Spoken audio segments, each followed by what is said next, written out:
Assalamualaikum warahmatullahi wabarakatuh. Nama saya Akumi Laila, mahasiswa Institut Agama Islam Nahdlatul Ulama Kemin. Pada video kali ini, saya akan mengulas tentang pencegahan kekerasan terhadap anak sebagai modal pemenuhan hak dasar pendidikan oleh Muhammad Mahbub pada Jurnal Ilmu Pendidikan Islam, volume 18, nomor 2 tahun 2020.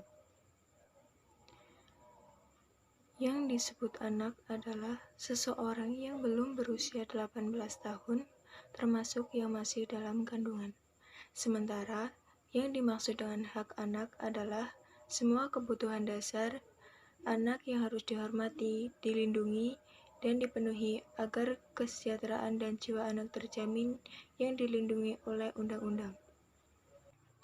4 kelompok hak-hak tersebut dijelaskan. 1. Hak hidup meliputi hak atas hidup dan kebutuhan dasar untuk keberlangsungan hidup anak, mendapatkan ASI eksklusif, imunisasi, makanan bergizi, perawatan kesehatan, dan tempat tinggal yang layak. Yang kedua, hak tumbuh kembang.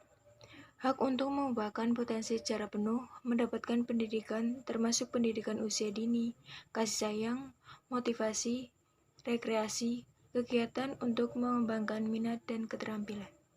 Yang ketiga, hak perlindungan. Perlindungan untuk mencegah terjadinya segala bentuk kekerasan, penelantaran, dan eksploitasi. Tidak diperlakukan kasar, hukum secara fisik dan verbal. Yang keempat, hak partisipasi.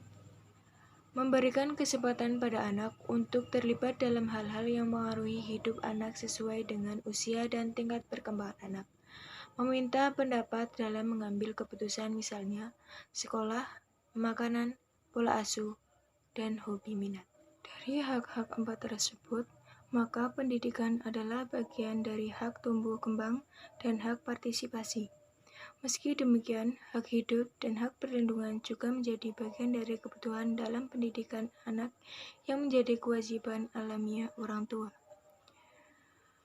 Segala bentuk perlakuan yang tidak sepatutnya dilakukan oleh orang-orang yang diberi tanggung jawab adalah kekerasan, eksploitasi, penelantaran, dan pembahayaan. Kekerasan terhadap anak.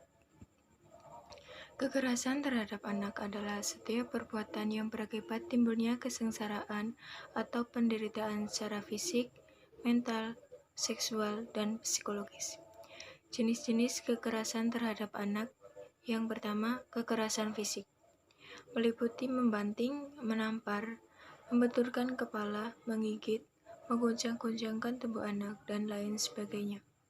Yang kedua, kekerasan psikis. Meliputi sering mengkritik, meremehkan, membentak, memperlakukan anak di hadapan orang lain, dan lain sebagainya.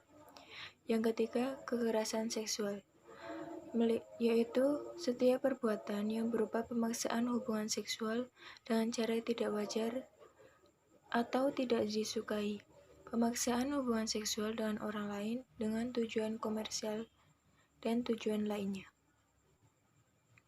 Akibat yang ditimbulkan dari kekerasan terhadap anak berupa kematian, patah tulang, kerusakan otak, luka, gangguan organ seksual, cemas, takut, malu, rendah diri, tertekan, menyalahkan diri sendiri, merusak diri sendiri, membunuh orang lain, meniru kekerasan, dan lain sebagainya.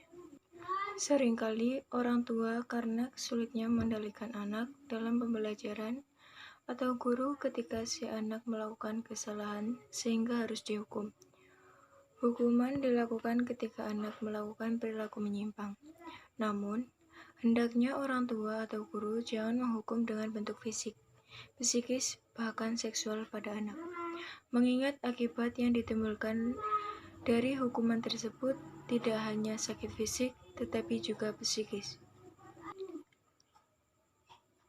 Berikan hukuman yang mendidik pada anak.